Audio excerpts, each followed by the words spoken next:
after this battle, and they essentially ruled from 322 to 275 BC as this group of generals that had divided up Alexander's conquered lands.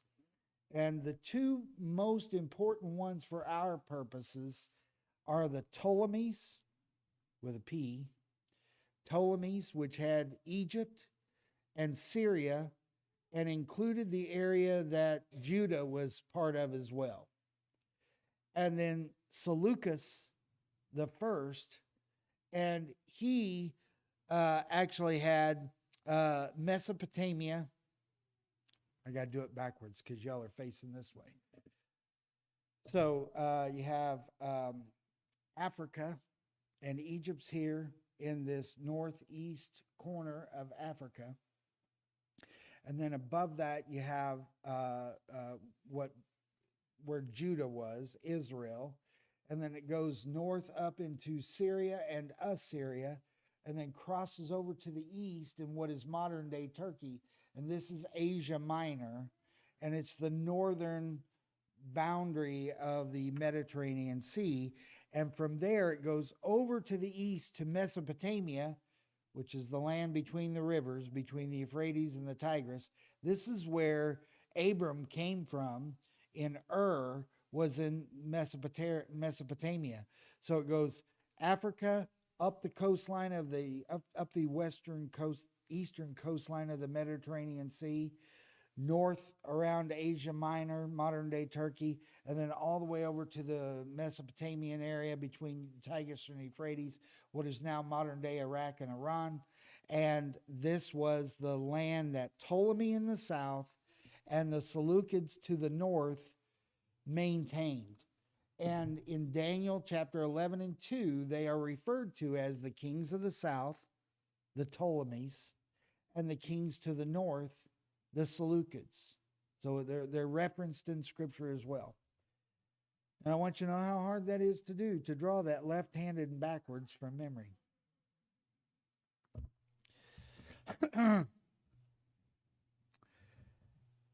They began to fight with one another, the five generals that were behind. Four of them got mad at one of them. They got together and they whipped him and wiped him out. And in the shuffling of the power, the Seleucids actually took control of the northern part of Syria and Judah, the region that contained Judah. So by 275 BC, the Seleucids had control of Judah, and the Ptolemies had regressed down into Egypt. But even so, the Ptolemies and the Seleucids were both descendants and followers of Ptolemy the First and Seleucid the First, which were generals of Alexander, and they were adamant on the Hellenization of their empire. So the Hellenization is the bringing forth of Greek culture to their empires. The Greek culture was radically different than anything that the Eastern cultures had ever seen before. The Eastern cultures were they were like what we studied today in our worship concerning Christ being the Son of God. That expression had that meaning because they were an Eastern cultural country and people mindset, where the value is in the whole, not necessarily the individual. The importance is making sure that society continues, not that this one person lives through a battle. They're not worried about what happens next week. They're worried about what happens 10,000 years from now. And it's one of the things that we've struggled with politically and militarily for the last 50 years. It's why we struggled in Vietnam. One of our leaders said that we're going to bomb them back to the Stone Age, not knowing that the Stone Age was where they lived. And it did not impress them at all. And we struggled. We had reports, and I've seen veterans talking about this many years later, where children would be strapped with bombs, explosive devices, and sent in to the camps of soldiers, knowing that the soldiers would pick them up and then the bombs would explode. And people are like, how could they have their children be the arming device of a weapon like that? How could they do that? They don't, that culture, it's not the people, not saying anything negative about the Vietnamese. It's the culture, that the survival of the culture and what's going to happen 1,000 or 5,000 years from now is more important to the Eastern mindset than that child living another day, especially if it's during time of war, and he may not get enough to eat. He may die anyway. At least he can do something for the cause. And it's just a different mindset. By the way, it's the same mindset of the Taliban and the same mindset of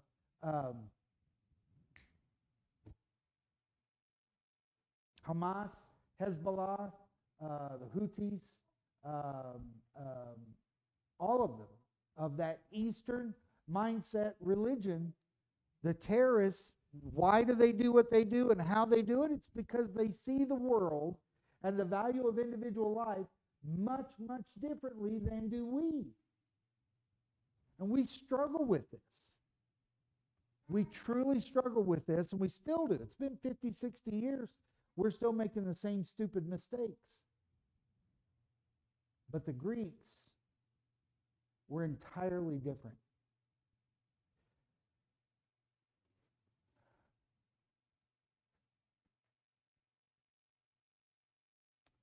Socrates, Plato, Aristotle, the founders of Western thought processes, of logic, of comparative analysis, of critical thinking, not moving as a block, not following a king, not living for a culture, but for the individual. Epictetus said that the unexamined, Socrates said that the unexamined life is not worth living. And he wasn't saying that people who don't think shouldn't be allowed to live. He was saying, why would you waste your time on this earth if you never use the mind that you've been given? Why are we not all stopping and thinking about who and what we are and how we fit into the big picture? His very premise, and it was so radical that even the Greeks accused him of corrupting the youth by teaching them critical thought, and they made him take poison. They killed him for thinking critically. And then Plato carried it a little bit further, and then, Aristotle carried it even further than that. Aristotle taught young Alexander the Great. He carried it with his generals into the world, but now it's the full-on Hellenization of the ancient world. And they're bringing logic and critical thought and music and sculpture and art for the sake of art, and exercise for the sake of enjoyment and competition. The ancient Olympic Games were created by these people and taken to the world. They were bringing forth statues of staggering detail. If you've never seen the statue David, the lifelike nature of just the backs of his hands that Michelangelo was able to carve into cold marble. It looks like he could come to life at any moment. And of course, Michelangelo, his response was, well, he was always in there. I just cleared away the rubble that kept him hidden in the block of marble. He was always there. And it's, right? I mean, here's this unbelievable work of art, that's unbelievable talent and creativity, And he says it's not really that big of a deal. He was always there in the marble. And of course it's true, but who thinks like that?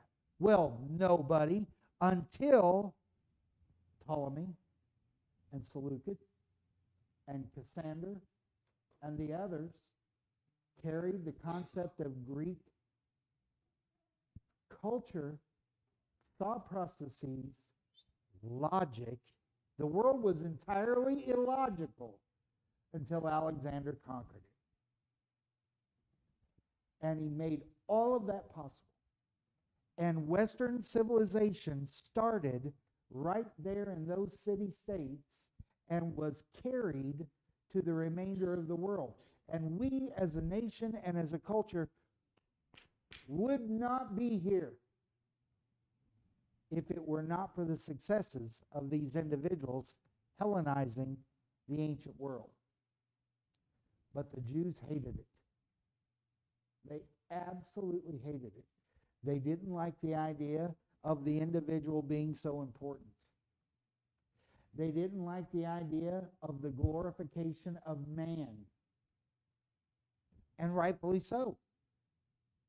The arrogance that they saw in Alexander and his generals offended them. They worshiped God. Now, they did it poorly oftentimes, but they recognized that God was God and man was just simply man.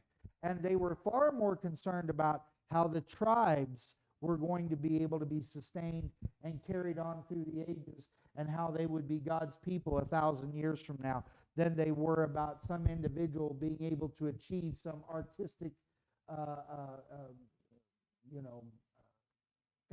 fantasy. They weren't concerned about any of that. So they saw the Hellenization of their culture as being absolutely unacceptable, and they fought against it. Now, from the time of Solomon, the high priests had been following through the line of Zadok, who was a priest according to the law of Moses, but the high priests who were the descendants of Zadok in 250 BC, they fought against this harshly. And Seleucid family members, they fought back. Now, among the Ptolemies, all of their descendants and kings were all Ptolemy. They were not very creative when it came to names.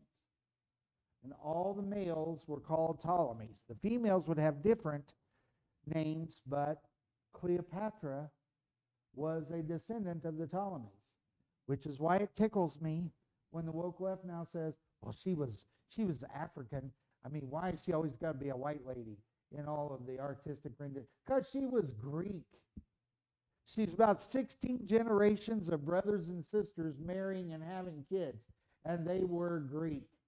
They might have had one eye right in the middle of their head after all that, but they were Greek eyes, and she was Greek. She was not African the way that her subjects were. And just a little bit of history understanding discovers what was going on. So all the Ptolemies are Ptolemy, except for the girls, and then, but they're all inbred. And all of the Seleucids are named either Seleucid or Antiochus. And Antiochus the third was the ruler over Judah and the rest of this empire in 250 BC. And the people were sick of the Hellenization of their culture. And they were sick of the Greeks ruling over them. And the high priests were fighting back and telling the people, don't give up who we are. Don't allow yourselves to be swept up into this new-fangled thought process, which we now count as the basis of Western civilization. It was brand new and scary, and they fought against it. And Antiochus got to be a little full of himself. At the same time all this was going on, a little city way off was starting to make some military motions and was conquering some of the Greek city-states. And Rome, which was a kingdom at the time, a republic, at this moment it was a republic. It had just been a kingdom. It's a republic. and the Republic of Rome was conquering some of the city-states.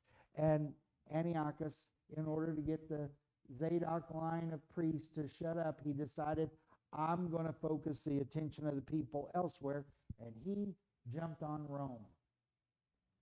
That was a mistake. And Rome whipped him and did not overthrow the area just yet.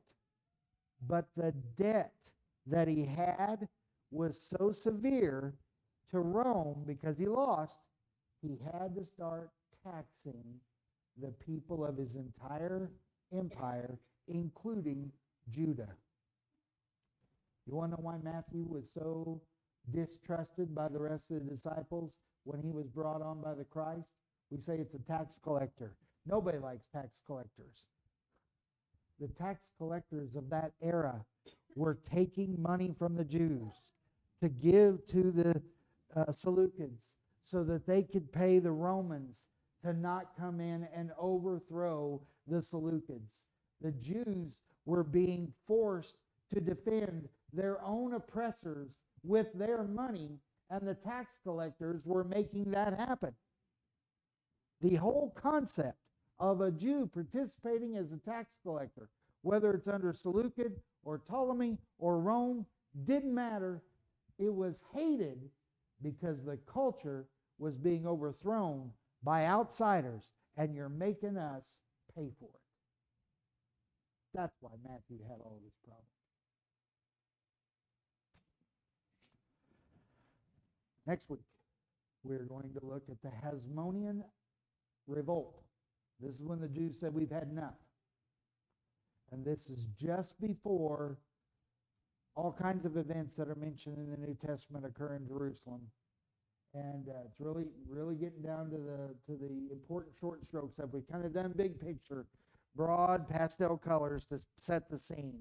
We're getting to the meat of just before the New Testament and why things had to happen exactly the way that they did. Any quick questions?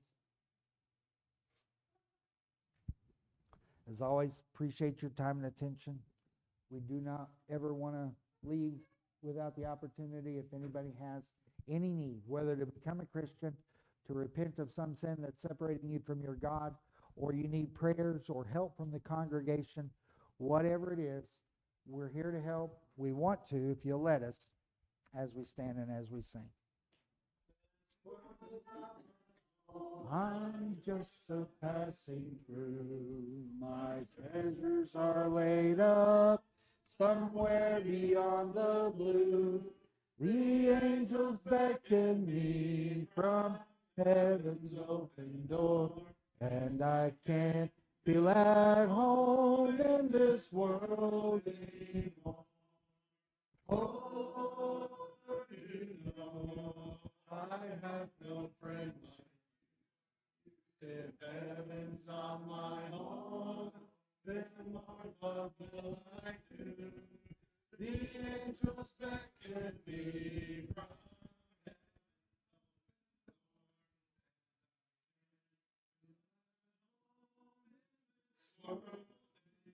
anymore. They're all expecting me, and that's one thing I know.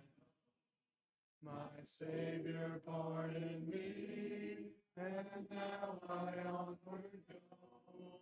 I know He'll take me through, though I am weak and poor, and I can't feel at home in this world anymore.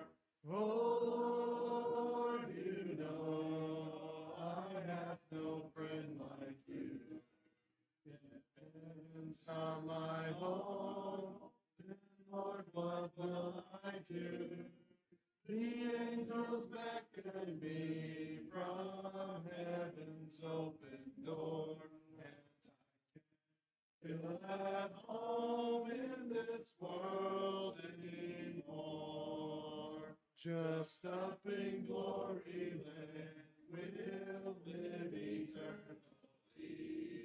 The saints on every hand are shouting victory. Their song of sweetest praise drifts back from heaven's shore, and I can't feel at home in this world anymore. Oh Lord, you know I have no friend like you. If heaven's not my home, then Lord, what will I do? The angels beckon me from heaven's open door, and I can't feel at home in this world anymore. Are there any announcements that need to be made before we dismiss? If not,